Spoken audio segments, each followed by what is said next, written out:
श्री स्वामी समर्थ. मित्रांनो, 22 जानेवारी गुरुवारच्या दिवशी माघी गणेश जयंती आहे. तुमची इच्छा पूर्ण देवघरात ठेवा एक सुपारी.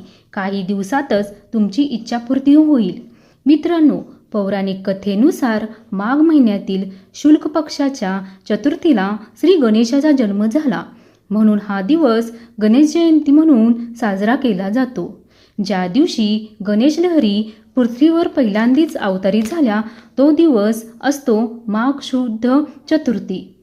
मित्रांनो, त्यामुळे या तिथीला खूप जास्त महत्त्व आहे.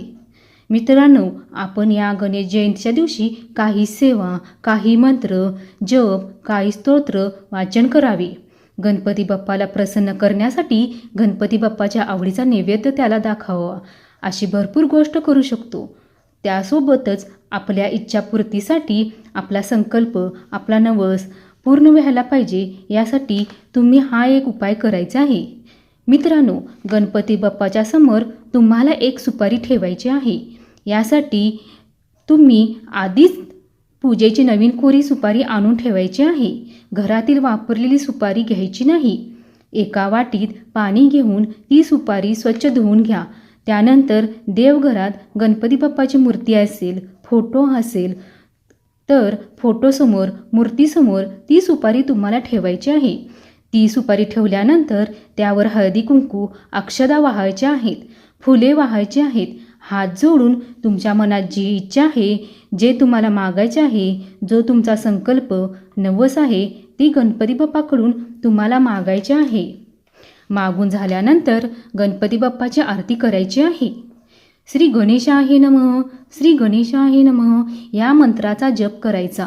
लाडूचा किंवा मोदकाचा नैवेद्य दाखवायचा आणि ती सुपारी तिथेच देवघरात रोज पूजायची आहे. रोज म्हणजे किती दिवस? तर थोड्या दिवस. तुमची इच्छा पूर्ण होत नाही तेवढे दिवस तुम्ही त्या सुपारीचे पूजन करायचे आहे. रोज जेव्हा आपण देवपूजा करू सकाळी, तेव्हा देवाचे स्नान घालतो, तेव्हा त्या सुपारीचेही स्नान घालायचे आणि पुन्हा देवघरात स्थापन करायचे. रोज पूजन करायचे.